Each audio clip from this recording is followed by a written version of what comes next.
Then Jesus gave the following illustration. Can one blind person lead another? Won't they both fall into a ditch? Students are no greater than their masters, but the student who is fully trained will become like them. And why worry about the speck in your friend's eye when you have a log in your own? How can you think of saying, "Friend, let me help you get rid of the speck in your eye," when you can't see past the log in your own eye? Hypocrite. First get rid of the log in your own eye, then you'll see well enough to deal with the speck in your friend's eye. This is something I'm sure we've all done. Called out the faults of others while being completely oblivious to our own. Guilty.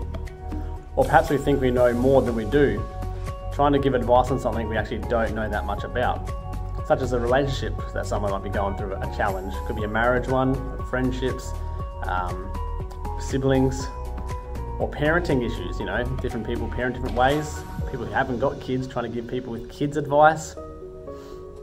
Could be the stress of work or school. We all deal with that in different ways. Jesus is simply saying, get yourself sorted before you can help others.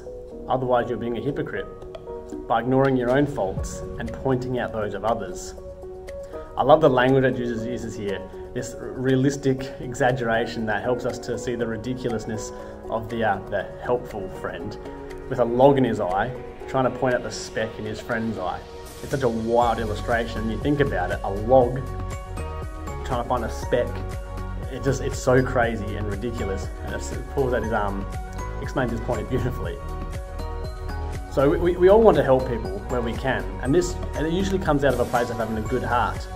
But often we can actually do more damage if we haven't dealt with our own problems, the log in our own eye, before trying to help the other person. Jesus wants us to be better equipped to lovingly, carefully, and unhypocritically help others.